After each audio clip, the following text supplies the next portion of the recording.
Well, it's a good question because I wrote that book for today. So I could see this economic crisis coming, and it is a crisis. It is a very big crisis we're in right now. The rich are getting extremely rich. Middle class is being taxed to death, and the poor are getting poor. And unfortunately, the rich will continue to get richer, and the middle class is going to struggle even more. So I'm very concerned about the future of millions of people, billions of people actually.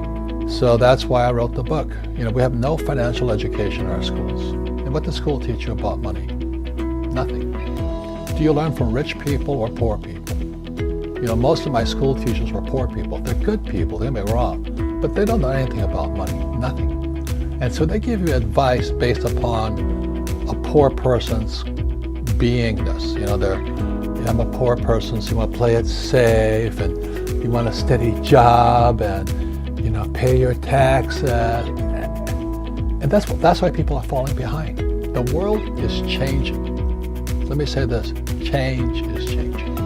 I'll say that again, change is changing. See, 1,000 years ago, you could live to 100 and nothing would change. 100 years ago, you could live to 100 and nothing would change.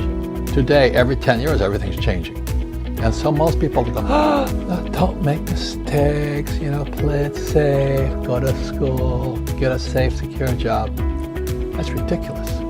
I mean, the young people can see what's coming. You know, at one time there were no Uber drivers, now there's Uber drivers. Now the Uber drivers will be out of work because, you know, driverless cars are going to replace them. Driverless cars will replace truck drivers all over the world. Oh, but you go to school, you get a safe, secure job, and you put your money in a retirement plan, and you save. That's horrible advice. So I wrote Rich Dad, Poor Dad for this time today. Because if you're not making changes, you're falling behind. That's the problem.